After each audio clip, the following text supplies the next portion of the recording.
Sizning yo'qlaringiz bormi? Meniki bu yil unda o'xshab qoldi bu yoqlar. Mana o'yna. Voy ne bo'ldi? Mana o'yna. Nima deyapsiz? Hey! Men nima qildim mashqing nima qildim? Men o'ynab ketgandim mashqsing. Zopun tatmaymizmi? Zopun tatmaymizmi deb. Zopun tatdik. Tatsak mesela bir taraftan jubo qilib, bir taraftan arz qilib, 5-6 kun bo'lib tinmay arz qilib o'tdi. Zopalarimizni. Biz ma shunda tirishib boramiz to'rdoshlar. Hammanglar unda qilmaysizlar, bizni yaxshi qo'llab kelyapsizlar. Lekin bizningmish yiqir yo'riqlarimiz, yo'ldagi yo'ldoshlar ko'rdiganni ko'rib sirib o'tkazibsizlar. Sizdan hech kim ketmaydi qo'llab qo'ysanglar. Biznimish to'xtatmay jubo qotganlar, bir ishga adam qo'yibsizlar buni. Bu odatdagi motor o'ynayotganlar qilmaydi. Şu təşviqatның işləri məngvatqan, torda ancha-muncha pul tep məngvatqan adamlar qo'yibsizlar. Ko'ramay. Bizmi yaqindan Hamkam vitamin C energiya ichimligining mushun tashviqotini qilayotgan. Mush tashviqotni qilgan yoqda bizni to'xtamay jubo qilib, to'xtamay arz qilyapsizlar. Yaqindan bizning ancha-muncha qiyinchiligimiz bo'ldi. Azmazi başlayotimiz, manga dekanmiz, qo'saqqiya ekanmiz, mashinaga ketdik. Shuning bilan mushu Hamkam vitamin C energiya ichimligini tutib tashviqotni qilayotgan. Asli unda qilishib ketmasak bo'laverdi.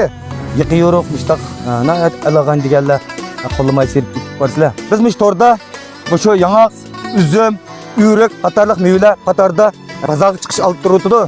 Shunga bizmi shu dehqon chorvachilarga müştaq qolaylik yaratish uchun bizim tirishimiz bo'lsa, sizlarning to'tal yurak biz qo'yganga ishim ketmaydi. Bo'z qo'llab, quvvatlab ishtinglar, atog'in bir mochada, ikki mocha yaxshi.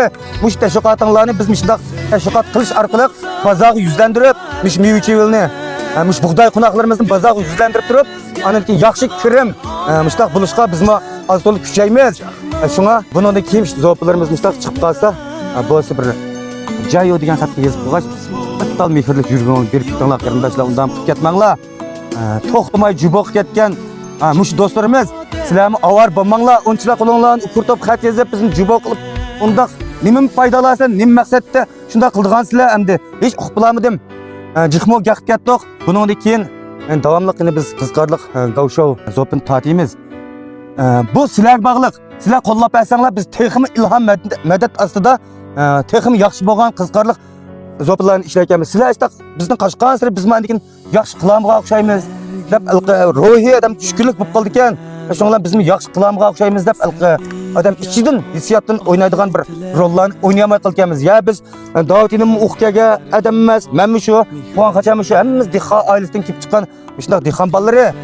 Biz bakchin alqi kasbiy artistlardek filmlashtirib, mangamisaqmi, har holda yaxshi qilyapmiz deb kelyapmiz. Nurg'un odamlar shunday imkoniyatlarni berdi. Bundan keyin texim tirishli. Bu bizni qo'llab quvvatlab ketgan bo'lsangiz qarindoshlar. Bizde qo'llash yuzidan ko'kulululi. Bizni gullarni jiqlab yo'llab qo'yinglar. Biz davomli sizlar uchun xizmatda.